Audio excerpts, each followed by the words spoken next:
Team Celestial versus Team Evolution. The difference in prize money from winning this game compared to losing and going into the losers bracket is absolutely massive. I think it's almost worth like what, 10, 20k just by winning this game. So much on the line for these players and these teams that they're going to want to make sure they're able to go for a victory. And Frozen is going to be starting things off for Evolution with a control mage here, Darok. So they've concealed so much information, and now we finally see what mage deck they're going to be bringing to the tournament. Yeah, so already different from most of the mage decks we've seen so far, because I think this might be one of the few Frostlich Jaina mages we're seeing at all, because from most of the Chinese teams, they seem to be omitting Frostlich Jaina and putting in Pyroblast instead for a little bit of extra burn potential, going for a much more freeze magey plan.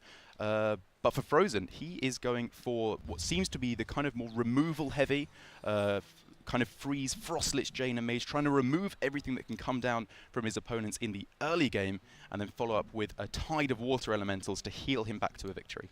And a Keleseth already there for Mitsuhide. He's turned up quite a lot in this tournament, has been very helpful in matchups. You saw both players trying to cover the top of their screens there, trying to get a look at the cards that were being thrown away, of course, after they'd done the mulligan themselves. And Frozen, a shake of the head when he sees that there's some cards that are being kept, because what card are you going to keep? This bad boy being tossed onto the board. And that is going to be a perfect start for Mitsuhide to try and run away with this game. That's exactly right. Getting the Keleseth down, even without a Shadow Step, it's just incredibly powerful. Now what he's going to be looking for are cards like Captain to get that Patches out and really start running away with the board. Scalebane to start applying some real pressure in the mid-game as he goes towards that Bone Mare to close things out.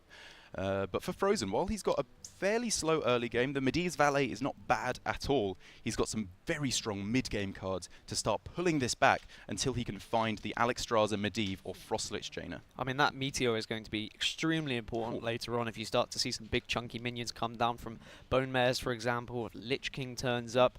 But this is an awkward turn for Mitsuhide. I mean, there is just the option of Dagger, Firefly, and you could trade if you want, or you could just start sending some damage towards face. Yeah, that seems to be the way to go. It's kind of an interesting matchup when it comes to attacking minions with your dagger from the rogue, because with some builds of this deck, especially from the Chinese players with Pyroblast, you can't just take unlimited damage. It's not like certain matchups where the control decks don't have any burst.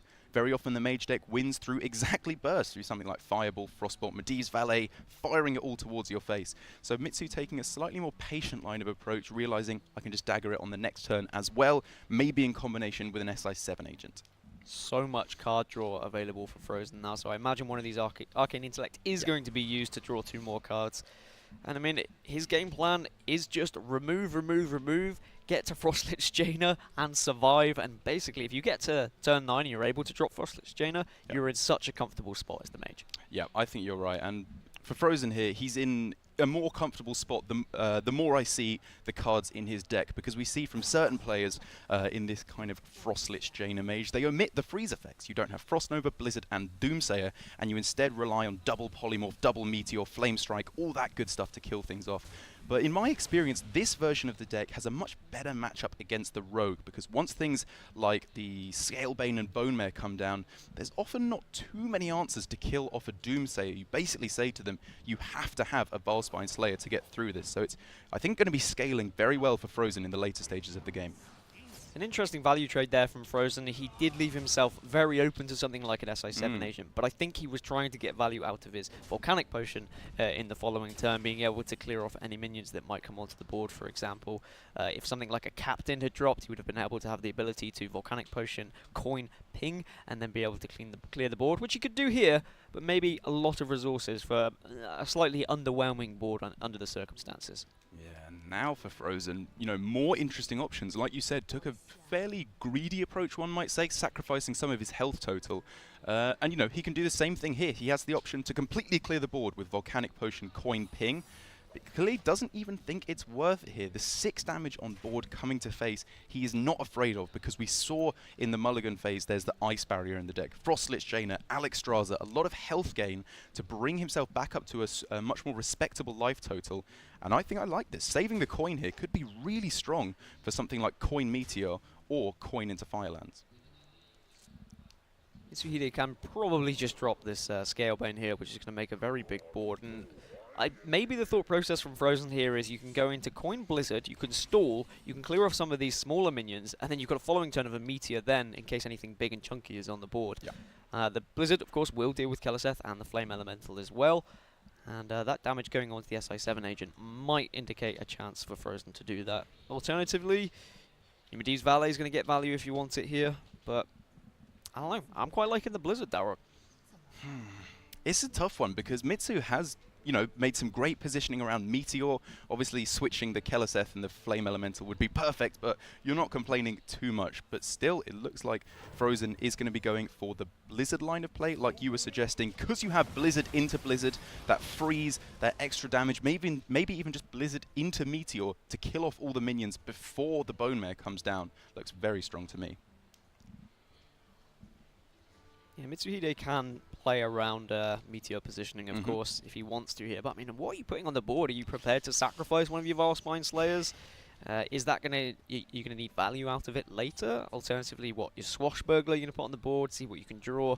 Of course, the Swashbuckler is fantastic in this matchup. Anything that can generate cards from a mage, find you Ice Blocks, that's really going to help, for example. Yeah, anything like that. Arcane Intellect, Ice Block, any kind of burn damage to start killing off your opponent as well is very respectable indeed. But for the Valspine here, now that he's seen the Blizzard, he can be fairly sure that there's Doomsayers in his deck. I mean, I say there are lists that are omitting Doomsayer. It's pretty common to find them in this kind of freezy burn mage. But at the same time, the Valspine Slayer has been buffed. It's just a 4/5. And if he absolutely has to kill off a Doomsayer, he's got Leroy Jenkins with the hero power.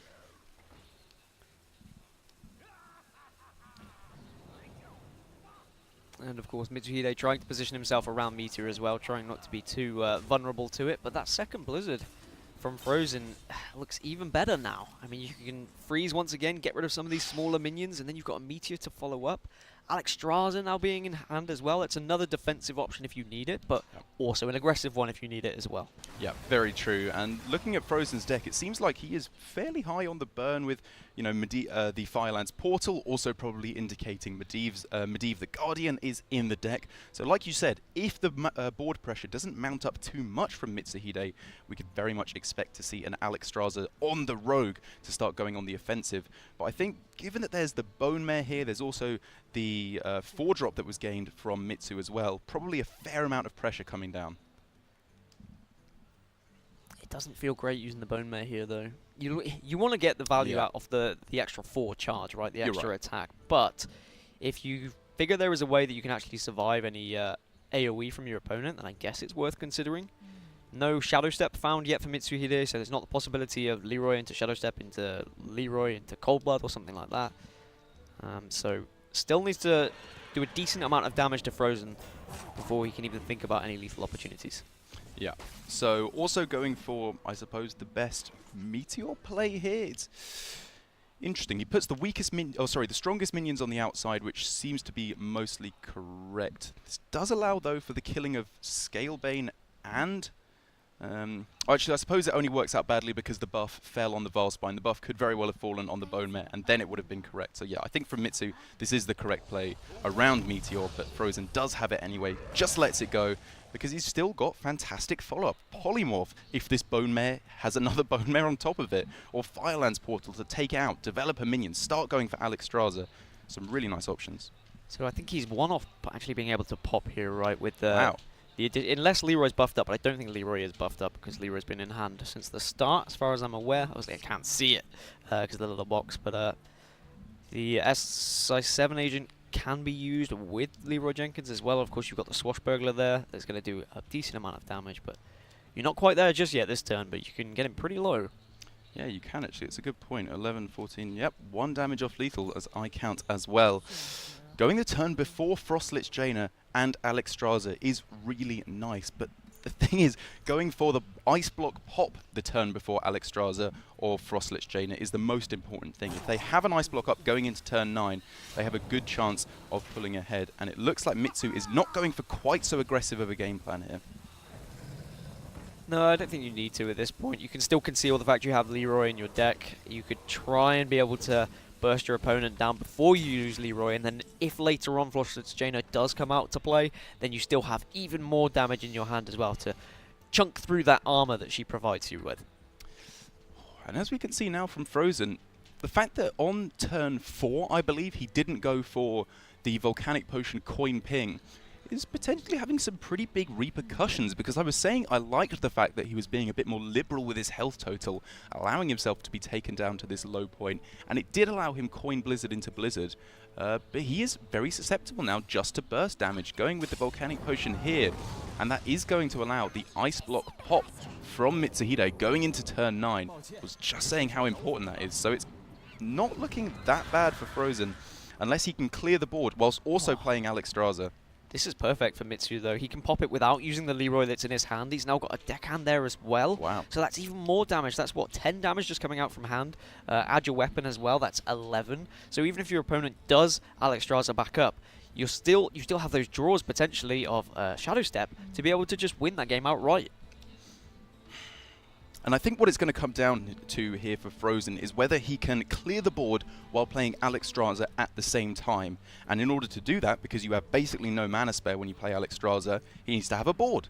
So if he can find time to play Medivh the Guardian and therefore gain back board control, then maybe we can start to see a comeback here. But as you said, the high amount of burst damage from Mitsuhide might just mean he doesn't have time to get the Alexstrasza down at all. So what's the most convenient way to pop and it still keep damage back? Of course, you've got 6 on board already. You can use a deckhand to pop if you would like. You could just pop him at 2 if you want to keep your weapon desperately. Which is what... Mitsu Oh, okay, some trading. Yeah, alright, I like this. I think I like this too, because if we see the board being cleared by Frozen and developing another Ice Block or playing down the Alexstrasza, all of a sudden it might just be the fact that there's not enough damage on board for Mitsuhide to clear him off. So I think he's perfectly spotted here. It's more important for him to keep the board control than to pop his opponent at 1 health, because he has that Leroy Jenkins to close things out. So of course, if Frozen does just go for a defensive Alexstrasza here, that is just game over with Leroy in hand. So you'd imagine that Frozen is probably going to have made that read, that card that's been sat in Mitsuhide's hand for quite a while, especially judging by the play Mitsuhide's just made as well. So Ice Block is almost certainly going to be coming down here, but how can you negate some of this damage on board to try and have a little amount of damage for your opponent when you do put Alexstrasza on 10, potentially? Oh, it just doesn't quite work out, does it, Dan? He could go for the Fireball here in combination with the ping on the Steam Surger, but then he can't go Alexstrasza ping on the following turn to finish it off. Just not quite there for him at the moment, and he does go for the Alexstrasza in the end. He thinks it's worth the risk, which means Mitsu is going to be closing out game 1 with his perfect navigation of the later stages of the game, keeping board control where necessary, applying just the right amount of pressure to close out the game with his rogue. Advantage Celestial then in the winner's bracket here at the GCWC, and Evolution, despite the fact they have withheld so much information, they bring this mage that their opponent knew nothing about, but they still aren't able to find a victory. So that will be Frozen unable to compete for the rest of today. And now it's going to be down to both Pavel and Oldboy to try and bring this one back for Team Evolution. And it's going to be a tough one. We've seen from some of the teams like TSM, they bring this very anti-aggro control Warlock with double Galactic Crawler that feels like a really nice counter to this rogue from Celestial. But from Evolution, they don't have that. They've got the Zoo, which granted has done very well for them, but I don't feel like there's quite so strong a counter against the rogue, and it's only game 1. And do you think, I know we were talking about what was turn 4, the possibility of Volcanic Potion, coin, ping. Was that maybe a line of play that Frozen could have been considering? It was quite an offensive play in the end. He was trying to just keep back all that damage. Maybe he could have gone for that. I think he could have done, because, you know, he goes for Volcanic Potion, coin, ping. He had the Polymorph in hand to deal with a Scalebane, so I think clearing off the board might have been a slightly more important line of play. But on the upside of his play, it allowed him coin Blizzard into Blizzard, so just even in that first game, so much to think about for Evolution. So game plan now for Evolution. This isn't the position they probably thought they were going to be in. Having the advantage, having only have revealed 3 of their decks, they were probably thinking, alright, we can go into game 1, get the jump on our opponents, go 1-0 up, and then we can just go counter, counter, counter, breeze through to the next round of the winner's bracket and be all fine and dandy. But things not going how they would have liked. So now they need to try and find a way to actually counter this this rogue, sorry, and maybe that is with the use of a zoo, quite potentially. Very possibly. We've seen in this tournament, I think it's had mixed results up against the Rogue. It's generally not considered all too favourable of a matchup, I don't think. If you're including Bloodsail Corsairs, as I look at the list, which are actually 2 of them in Evolution's deck, I think that helps the matchup quite a lot, because if you can just snipe off the second charge of a Rogue's dagger, that might just give you just enough tempo swing. Maybe they have to use another 2 mana to get the dagger up, which around turns 3 or 4 is a lot of investment, and that could be what Evolution needs to pull ahead in the early game with the zoo. Well, it is going to be Old Boy taking the seat on the main stage then. A lot of pressure, the least experience on this team for sure, but is he going to be feeling the nerves? We have witnessed him get a 3-0 sweep of his own previously. It was with a zoo as well. So maybe this is another time for him to shine. Just 20 years old, another young player. We've got varying ages here at the GCWC. We have players up to, I think, 32, as well as all the way down to 19. So Old Boy, still one of the younger portion, does have that 1 team kill. What are your thoughts on this player? I mean, he's one of those up-and-coming players as well, I believe. I think you're right, and we saw in his run at these Summer Championships, he didn't perform overly impressively. You know, solid performance, but not quite enough to get him there to qualify for the World Championships. But Pavel clearly thinks he's a strong player, recruiting him onto Team Evolution, and he's shown so far he's got what it takes. That 3-0 sweep, when his team were 2-0 down, was really one of the most memorable portions of the tournament so far. Right, Druid time then Wow. for Evolution. So they're saying that they feel this is the easiest way to be able to counter this Rogue. Again, we haven't seen the Druid from Team Evolution, so it could be a surprise. We've seen both Jade Druids and Big Druids so far this tournament. Which would you say is actually better going into a Rogue though, Darok? To be honest, considering they're lining up into the Rogue, I'm expecting Aggro Druid. Wow. I feel like Big and Jade, well, Big is, I would say, a pretty unfavourable matchup indeed. Jade Druid, you can find your way getting a victory, but Aggro Druid is, I would say, a pretty favourable matchup indeed. But Old Boy clearly doesn't think it's worth it. His best matchup, or at least the deck he is most proficient with up against his this Rogue, is the Jade Druid. I find this quite surprising.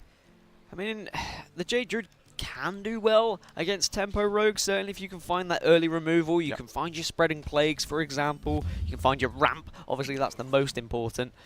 But this is definitely going to be a tough one. A lot of responsibility on the shoulders of Old Boy. And if he does fall here, that will be a 2-0 lead for Celestial, and it will just be Pavel to try and bring it back for the boys. But I guess that's not the worst position to be in, because Pavel is a fantastic player. He is indeed. He's shown what it's got both historically in Hearthstone and in this tournament as well. At the earlier stages of the tournament, he was one of the players with the best record overall, and I think he's still pretty near the top, even despite losing a few games in the later stages of the tournament. But to get things going here for both of these players, not a particularly fantastic hand for either team. Mitsuhide on the coin would obviously love Edwin Van Cleef to make a nice big minion that the Druid just can't deal with, or as we saw in the last game, Keleseth would have been very nice as well. And just having to take it very slow, which means he can't capitalize on this very slow start from Old Boy. Yeah, Mitsu does have the coin into Vilespine Slayer, or the backstab into Vilespine Slayer, but whether there's going to be anything significant on the board at that point remains to be seen, because quite often with the Druids, they do just put little pointless minions on the board early on that your opponent just has to deal with as like a nuisance factor, and then it's later on in the game that actually those Vilespine Slayers are going to really come into effect. See Ken and Bone Mare being in the hand now for Mitsuhide, so that is a fantastic turns 6 and 7 that can be very difficult for any deck to deal with. That's right, and the Bone Mare, not only a useful pickup for later on, activating the Elder Longneck, allowing Mitsuhide to make a vastly stronger turn than he was looking at otherwise, because he really does not want to use the coin this early on in the game. If he goes for coin into the Saronite Chain Gang, it's a pretty weak play onto the board. He doesn't have strong follow-up. I think he wants to save that coin for Bone Mare to get it down on turn 6, hopefully before an ultimate infestation can come down from Old Boy. But as we look at the insane amount of ramp in his hand now, I do not know if that's going to be a possibility for Mitsu. This is the thing, Mitsuhide will be actually probably happy that he's brought out a swipe in that situation, Right. because the amount of ramp that could be coming from your opponent, you don't want them to be ramping up to 10 too quickly. If you could stall them from ramping, you get quite a big board, quite a threatening board for yourself, then you are very happy against any sort of ramping variant of a druid. But speaking of ramp, Oh my look at all of goodness. this from Old Boy. The absolute perfect card in this scenario. I was just about to bring up, if he can get the Jade Blossom, he can go for Ultimate Infestation on the following turn. If he goes for Nourish for Ramp, Jade Blossom, I believe that gets him perfectly up to 10 mana. But he needs to think about whether or not it's worth it. There is still the coin in Mitsuhide's hand, but to be honest, thinking about everything that could come down from Mitsu on turn 5, it's either the Scalebane, most likely on 5 mana, or coin into Cairn, both of which Ultimate Infestation is perfect against. You deal the 5 damage, take it out, draw a whole bunch of cards. You can follow up with Malfurion if you're afraid of being killed off. Maybe you get the Spreading Plague off of the draw from Ultimate Infestation. This has just gone from 0 to hero like that from Old Boy. If you get an opportunity to play an Ultimate Infestation on what is going to be his turn 6, maybe turn 5? I think turn 5. Turn 5. Yeah. Then turn 6. Yeah. you definitely do that, don't you? Especially it clears your hand, it allows you to then restock your hand, and of course we all know the power level of Ultimate Infestation by this point. Mitsuhide will be well aware of this possibility now, though, of Ultimate Infestation coming down, but he's played right into it. But what other options did he have? You're right, he didn't have a choice. Every other play was just so weak onto the board, as even Kun, the Forgotten King, is picked up for Old Boy. He can get a 7/7 in addition to the Ultimate Infestation.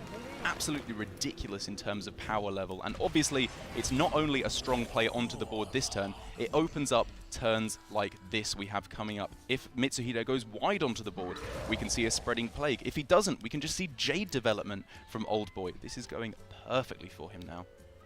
So Mitsuhide can clear the board if he wants Deckhand, plus the Varspine Slayer, trade in the 5/3 to the 5/5 as well. That doesn't open yourself up too much to a Spreading Plague, and you might have to go for it, but at the same time you need to start chipping away at this life total from your opponent at some point. Yeah, I love this play from Mitsu as well. I think while I was saying he should be gearing up towards the coin Bone Mare, which I think he was throughout most of the game, using the Valspine now while the Jades are quite small on a nice big minion like Kun is a great way to get value out of that card. And then when the board is relatively weak, which it probably will be from Old Boy on this turn because he can't play that many Jade cards, then you go with the Bone Mare and start really applying some pressure to face. This is the out for Mitsu. If he can get the damage in with Bone Mare and then follow up with potentially a Leroy, he could still take this game. So for Old Boy, if he is sensing the power potentially coming from his opponent, could you just go Malfurion into then Hero Power, take down the 5/3? You've got two options. You can either put two 1/5s in the way to stop that damage, or if you're really ballsy, you could go for some Poisonous Spiders. I don't like it against a rogue, mainly because of backstabs and SI7 agents, for example. But I imagine that we'll go for two 1/5 Scarabs, I would have thought. Yeah, actually, now that you say it, the Spiders don't actually look that bad here because of the fact you have so many defensive options. There's now the 3 armor Hero Power, there's Jade Behemoth, Spreading Plague, even that Earthen Scales that we see teched in there to deal with some of the more aggressive options. I like this a lot from Old Boy. Well, there's way of dealing with the Spooters. Double SI7 agent available, of course, with the coin as well. You can dagger up and get rid of these pesky little 1/2s, and I don't know, I think you might have to in this situation, because if you start pressuring too much with Bone Mares, then your opponent's just going to laugh, being able to take them out very comfortably. Yeah, maybe you're right. I'm looking at something else, like maybe if you can attack in with the existing Vilespine onto one of the 1/2s, that's not too bad. But just the fact that this shuts down the possibility for Bone Mare on this turn is so insanely potent, as we can see Mitsuhide does have the answer for the Spiders, which isn't bad, obviously, but Old Boy can still be pretty happy here, knowing that he very likely denied a Bone Mare. Denied a Bone Mare, delayed the game a little bit, gets him closer to more of his Jade cards. He's got 2 Spreading Plagues for delaying as well. Now he's got his Malfurion Hero Power from the Death Knight. Things are looking good for Old Boy. That ramp early on was absolutely phenomenal for him. And there's another Jade Behemoth as well. More stall potential. It's certainly not over for the Rogue. There is still a lot in the hand for Mitsuhide as well. He's got the Bone Mare to push damage. He's got a Valspine Slayer to get rid of something that might be big and substantial for his opponent too. Yeah, it's not over from him. He just needs to think about how can he close out the game from his opponent. He needs to be thinking, okay, if there's big power plays onto the board with things like Lich King, Cairn and Bone Mare, how do I fight back against that with my minions? Do I have the liberty to go for something like the Jade Behemoth in combination with Jade Spirit to try and ramp up my Jades as quickly as I can? But I kind of like this as a nice middle ground. Could have obviously used the hero power to start taking things out, but I think developing his own board, counting up the Jades to get them to the point where they can deal with those bigger minions, feels like a great way to lock out this game.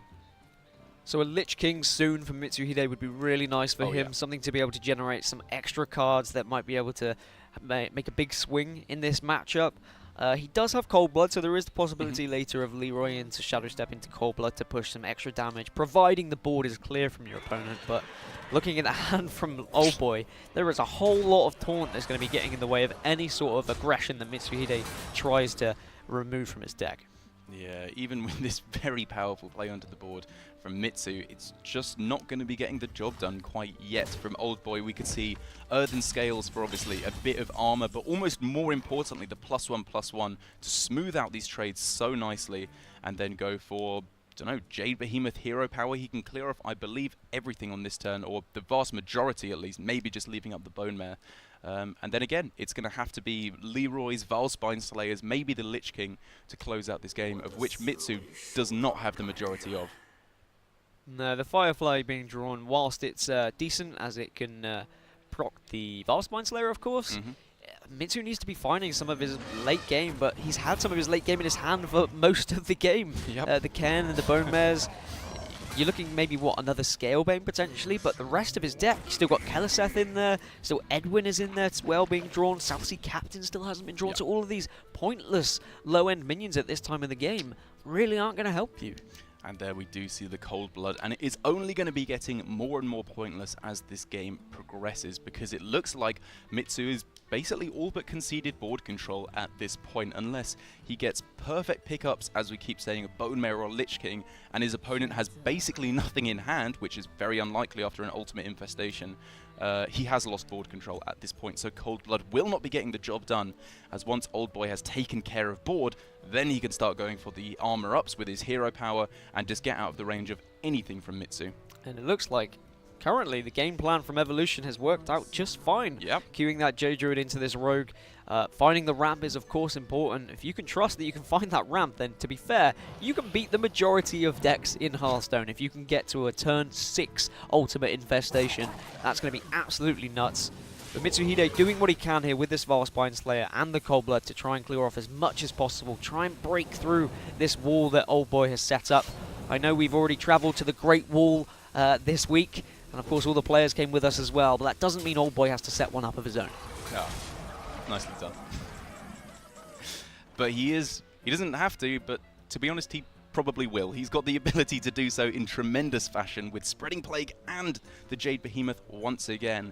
And coming back to Old Boy's play the last couple of turns, I like what he's been doing. He's had the option consistently to go for things like damage with the hero power, Earthen Scales to take out a few more of the minions, but he's gone purely for board development, and that's allowed him to make sure that even in situations like this, when Mitsuhide makes another strong play into the board, there's that perfect counterplay from Old Boy. He can keep up with the board, he's never falling behind, and when he's making 1 mana 7/7s, that is the kind of situation where you do not really lose. I love this as well. Using the Earthen Scales just to make the trade, like you were saying a couple of turns ago.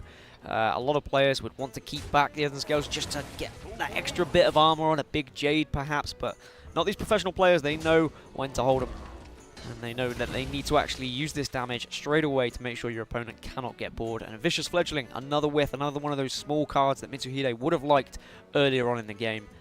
And this one is done and dusted. Old Boy does get a victory to tie this one up to 1-1. And Celestial, they've got to go back to the drawing board, and they have got to try and find something to counter this Druid. So, just looking through the decks now from Celestial, we have seen the majority of them. They have, of course, the Freeze Mage, if they want to go for something like that. Maybe that might be a possibility for them. Yeah, the Quest Mage does seem like a decent option. That's what I meant, Yeah, of Quest course, Mage, sorry. As you know, unless we see a ridiculous start like that from the Druid, it can often find itself in the position where it can't push forward enough damage. But even more so than that, to be honest, I would expect to see something like the Murloc Paladin, which I think is even more so than usual in a great spot to take out the Jade Druid, because we see the Corpse Taker in there in combination with Blessing of Kings or Spike Ridge Steed. That is too powerful of a minion for the Jade Druid to deal with the vast majority of the time.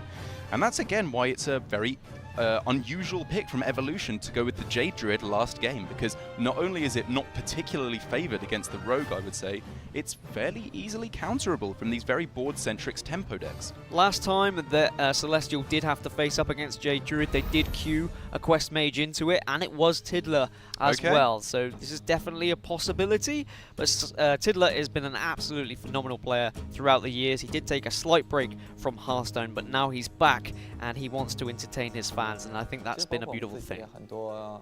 其他人也没有想到，我们最终我们组会是小组第一嘛。其实一开始表现也不太好，然后最后成绩还不错，也是我们一起努力的结果。除了汤米嘛，我和明珠光秀其实发挥的也不能说很好嘛，但是整体来说，我觉得我们之前因为在准备这个比赛之前，我们也语音啊等等，做了很多的准备，也练了好几天的牌，大家讨论了很多。我觉得我们整体和牌组啊和战术上都会安排的还行，所以就。 很多时候是算牌组上 counter 到了对面一些，所以才能取得这样的成绩嘛。但是其实这小组第一也没有什么特别大的意义，因为前4其实在我们的赛制当中也都差不多，而且我们下一个对手 Evolution 暴露的牌组又特别少。其实剩下的牌中应该是有玄机的，但是我们也做了一些设想吧，应该会也有一点可以针对的办法。 Tiddler is saying that he has counter strategies and Celestial are ready for whatever Evolution might be throwing their way. And rightly predicted by you, Darroch, it is going to be this Murloc Paladin. We saw the absolute devastation of what this deck can do yesterday when there was 2 Corpse Takers on board. Wow. You then got the Blessing of Kings onto the Corpse Taker as well. It already had Wind Fury, and there was a burst of almost 20 damage on turn 4 or 5. It was absolutely nuts. And that is what can happen with this deck. We saw from the Jade Druid last game pretty much almost the perfect scenario. So maybe we see that from the Murloc Paladin. And I would imagine if the perfect openers line up against each other, the Murloc Paladin is probably coming out ahead, because we could see very strong Murloc starts, Celestial including also the Cold Light Seer in their deck for even more Murloc synergy. And they're going to need it as Old Boy gets another very powerful ramping hand. He does, but I guess that's a good sign for Tiddler there, the Stormwatcher being in his mulligan now. Right. So you can throw it away, you won't be in the situation of drawing the Stormwatcher during your mulligan. Of course, it could be the next card that comes out of the deck, but you certainly hope that that's going to sit in there for quite a while. Yeah, it would be it's an interesting idea to play a deck where there's one card that you really don't want to draw. Maybe it'll catch on. He does get a Tide Cooler though, so Tiddler will be happy about that mulligan. Now he just needs another Murloc to go alongside it. Of course, a Rockball Hunter would be perfect. Grimscale Chum, that works as well. Yeah, and unless he picks up another Murloc on the following turn, maybe we see the Grimscale Chum coming down first. Obviously, if you can get +1/+1, that's better than just +1 attack, all things considered, from the Grimscale Chum. So it's kind of just a gamble if he does want to go for the Grimscale Chum on the next turn anyway. There's a very good chance he just goes Hero Power after the after the Tide Caller, sorry. So I still expect to see the Tide Caller first because of that 2 health in particular. This is always a debate as well of Murloc Paladin, what's the best start, Tidecaller or Grimscale Chum. It happens so often. Even sometimes when you have the coin, people argue, which should I be going for? Should I be trying to buff up my Tidecaller before putting it on the board? Or should I be able to just put the Grimscale Chum? So it does open up this play for Old Boy. He's able to just coin out his hero power, deal with that first Murloc, and now Tiddler's going to be hoping maybe for another 1-drop. Oh, hello. And there it is. And Hey, mate. Maybe Tiddler is even considering this a victory. If he just got the coin from his opponent, maybe that means Ultimate Infestation, Malfurion, Spreading Plague are 1 turn further away. And those are some of the most key cards in this matchup. And that's already a scary looking board. Old Boy, if he wants to ramp up here, he's going to be leaving a Murloc that could be buffing up. If there's a War Leader in your opponent's hand, then suddenly there's so much damage that's going to be heading your way. And that might tempt you into a Wrath, but then if you're Wrathing next turn, you've got nothing. You've just got that Wild Growth. So is this a risk worth taking, do you think, Darroch? So looking at the last couple of turns from Tiddler, I think Old Boy can realise there's no Rockpool Hunter, because if there was a Rockpool Hunter in one of the 2 remaining cards from Tiddler, he probably would have gone Tidecaller. Oh my goodness gracious me.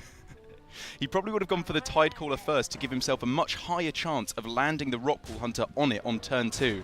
And therefore, I think Old Boy can assume fairly safely he will be able to get an attack. Ooh.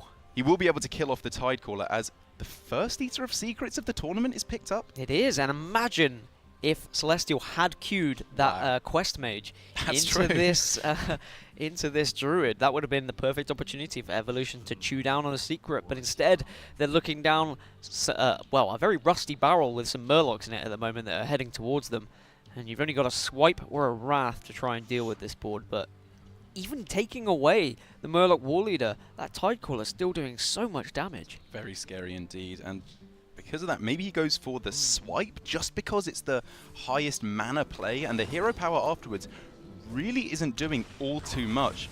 And the thing is, okay, with this play of saving back the Swipe, maybe it's slightly better against Gentle Megasaur, but I don't really know if you're going to be winning a Gentle Megasaur game anyway if it is also in hand, because that would just be an absolutely nut start. As another War Leader has picked up. Tiddler is just top decking and wrecking in this game. Tiddler, I mean, teach me. How on earth do these players do this? Throughout this entire tournament, we've seen Zoo games where they're getting the perfect Doom Guards, they're getting the perfect Keleseth, and Tiddler has been piloting Murloc Paladin so successfully at this tournament.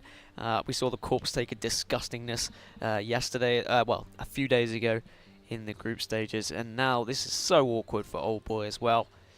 You've just got your Swipe. That is literally the only thing you can do in this position. If you play a minion, you're just dead. You're not even at the point where you can play your Spreading Plague. Poor he has to go for it, and it's a sad situation when a Swipe is baited out by a Tidecaller over a War Leader, as that is still 9 damage available on this turn. And to be honest, I quite heavily expect that Tiddler will not even hero power on this turn. Ooh. Okay, so if he had gone with the weapon here and not played that, then he would have still lost to Spreading Plague. He wouldn't have won on that turn, I suppose.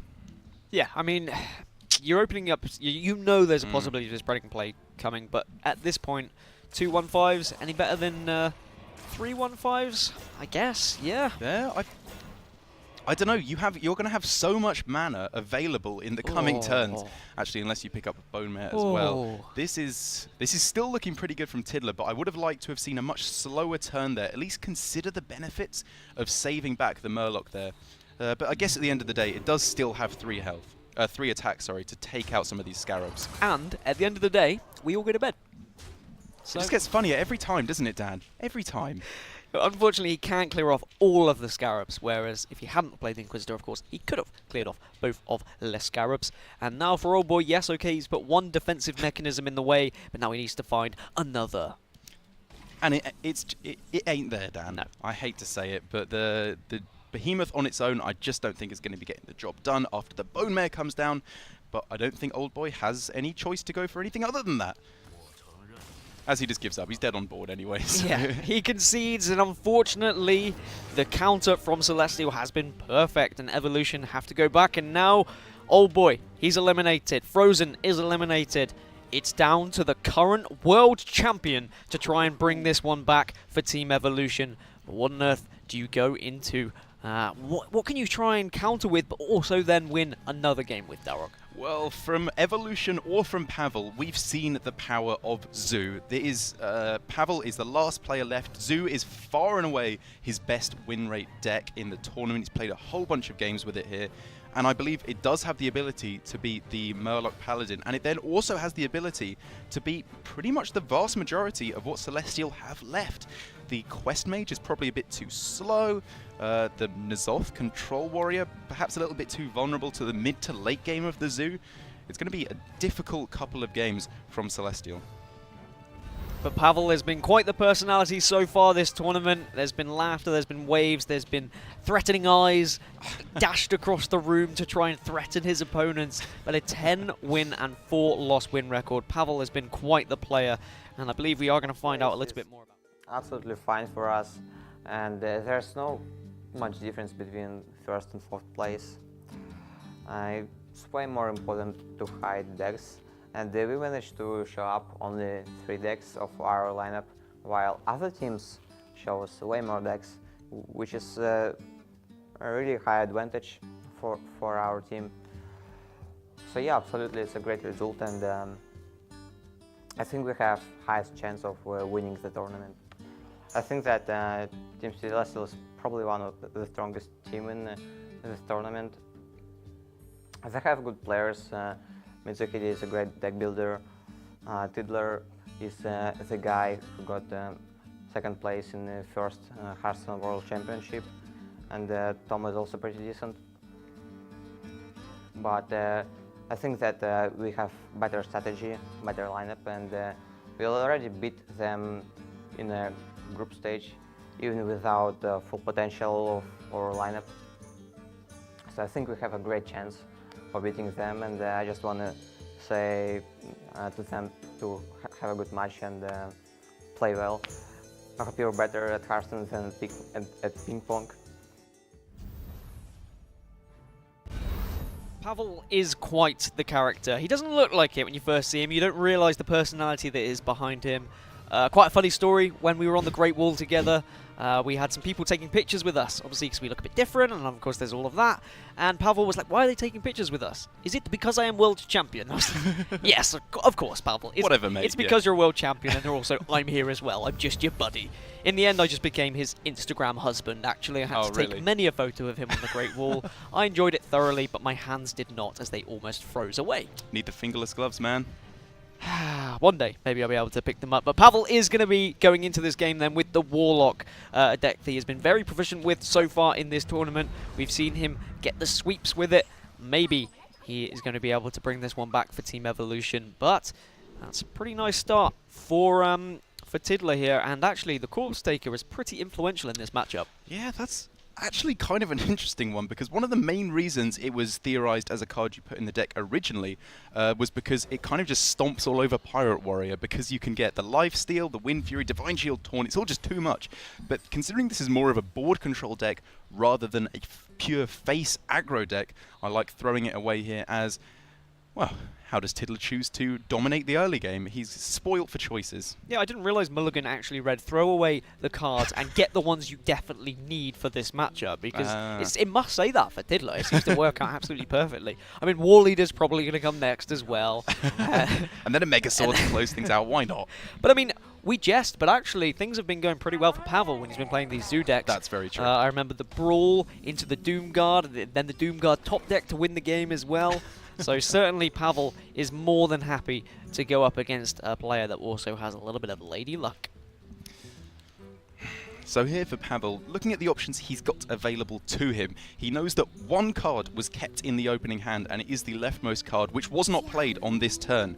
So I think there's a decent chance that that would be a Rockpool Hunter, because of the cards you keep in this matchup, it's going to be one-drop Murlocs, maybe the Rallying Blade and Rockpool Hunter that have a great shot of locking out the early game. So he needs to think about not only what is currently on board, but what it's going to be looking like when Tiddler gets to trade in next turn. So maybe Voidwalker coin into Acarus Veteran? I don't like it. Yeah, it doesn't work out too great. Probably going to have to just coin out the Firefly, I imagine. I mean, you don't have to coin anything at all. That's true. But it depends how worried you are about Rockpool Hunter. You saw that there was at least one card kept in your opponent's hand, and you know it wasn't this Tidecaller as well. So what is your opponent going to be keeping, realistically? Yep. There is a very, very good chance indeed that it is the Rockpool Hunter, as he goes for Voidcaller, coin into Firefly. This was such a complex turn. So many different combinations of plays he could have gone for. And this is still, to be honest, kind of weak to Rockpool. Just playing the Voidwalker full stop is fairly weak to the Rockpool Hunter, because you're putting a lot of health and it trades the same anyway. But because of this, Pavel is able to take it out pretty nicely. But at the same time, I would have expected double Firefly or Firefly coin Flame Elemental on the last turn rather than the Voidwalker. But I guess if there isn't Rockpool Hunter, it's much better to get out the War Leader, or to get out the Void Walker, Yeah, sorry. I think you take the chance that your opponent doesn't have it, but then you also have the backup player, the Firefly and Agnes Veteran, in case it does, I presume. That's what Pavel's gone for. At least he has dealt with the crazy amount of damage that could have been going towards him by taking out the Tidecaller, but there is an Inquisitor available, so more pressure can be put onto the board. And of course, you just want to stay ahead against the Zoolock. If at any point you give control back to the Zoo, then you're going to be in a nasty situation. But once again, now we are seeing the speed of which Pavel plays these games. You wouldn't think that this is currently a game that might get them an extra 10, 20k. It absolutely is, and that shows how difficult that first turn was for Pavel. Taking the full turn timer is not something you'll often see from Pavel whatsoever, as he just blitzes through his turns 2 and 3 and leaves Tidler with some decent options, but some difficult choices. Yeah, so Rallying Blade allows you to deal with the Flame Imp comfortably, but you are leaving things on board there. This is the thing, the Rallying Blade, you're looking across 2 turns. You're going into your opponent's turn 4. I mean, I can see a Sauronite Chain Gang, so I'm liking Rallying Blade. Do you want to save back the Blessing of Kings for a little bit more burst damage later on, potentially? I'm kind of thinking at this point, not that Blessing of Kings might be better later on, it might be a lot worse later on, because even though you can go for the Rallying Blade this turn, take out the majority of minions, there's a chance that your board is just killed off, and you have nothing to throw down the Blessing of Kings on the following turn. But given it's going into turn 4, and there needs to be 1 extra damage coming in from Pavel, there's not actually too many ways that it can be done. Maybe another Acarus Veteran, Patches being pulled out of the deck. There's a decent chance that this minion sticks around, and it does for Tidler. He can still land the Blessing of Kings on this turn, so it's been perfectly navigated by Tidler. Yeah, Blessing plus the Rallying Blade allows him to deal with both these Sauronite Chain Gangs and just leaves a measly 1-2 Flame Elemental on the board, but now we can see the Doom Guard is there for Pavel. Of course, he will be throwing away this Bone Mare guaranteed next turn. Whatever he draws might be thrown away as well. That's not too bad. So I imagine you are just going to go for a Doom Guard here. Yeah, I don't really think he can go for much else. Obviously, you're throwing away 2 pretty nice cards because it's a Patches Activator and the Bone Mare for the following turns to really start pushing your advantage. But going into turn 6 from the Paladin, that card on the left, the Bone Mare, has been there for a while, so it could be the Spikeridge Steed. But maybe Pavel's got the read that it's not there, so he's happy to leave it alive. It's a difficult turn, but I know that I would let the Bone Mare, let the Doom Guard come down straight away and seize back board control. Yep, of course you lose your hand, but you have the hero power, so you'll be able to tap into things. The Rallying Blade can just sweep up this Doom Guard comfortably, and then I imagine the Cold Light Seer can be put on the board just as a 2-3. I like it a lot. There's... Again, you're still ahead on board here. The Zoo is trying to come back with things like Doom Guard, but Councilman, okay, that is at least some pressure now. It's something.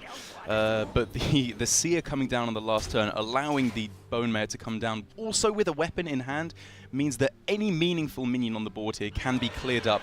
Unless a Bone Mare is picked up, the second and final Bone Mare for Pavel can be picked up on this very next turn. I just don't think he's going to be able to bring this back. Maybe this is going to be the end of the winner's bracket run for Evolution. There's a Doom Guard, so at least that does compete with something. But with now Finger being picked up from Tidler and a Megasaur to follow, he's in such a good spot at this point. He is indeed, but it's worth thinking about now. There's a 5-1 on the board, which Tidler does not want to trade his Bone Mare into. If something like Soulfires can start to be picked up, maybe the Blood Reaver Gul'dan, that's quite a lot of damage that can be pushed towards the face. So Tidler is now going to have to think about ways that he just dies to burst, and it looks like he's not going to be taking the healthy line of play to preserve his health total. So maybe he'll start being a little bit under threat of Soulfire and Blood Reaver Gul'dan outs. Pavel is going to tap and look for more options. There is one of those Soulfires, so that allows him to deal with everything on this board except, of course, Finger.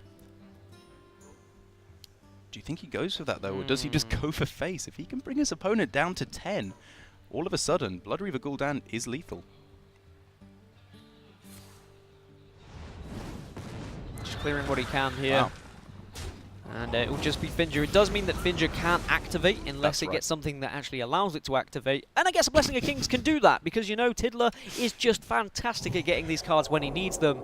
And oh boy, This is looking pretty scary now for Evolution. Murloc's drawn onto the board. You can then buff them up with the Megasaur as well. I think we're seeing the series head towards Celestial here, Darok. I think it could be indeed. Maybe the pickup of Taunt there would have been worth considering because of the fact that all of a sudden the Blood Reaver Gul'dan doesn't allow any kind of crazy possibilities to occur. But the +1/+1 here means that it is all but lethal, I believe, on the following turn, just a tiny bit off. But any kind of damage top deck from Tiddler will be able to close out this game in his favor, and that is just not the card that Pavel needed. Neither is that. I think this is going to be going to Tiddler. They've revealed such little information. They had such an advantage going into this game. But Celestial, they've just been able to dominate this. And they've got, what, 15, 17 damage now. They are so far ahead. And there is no chance of Pavel getting back into this one. What, Blood Reaver Gul'dan? Even that's not going to be helping you at this point.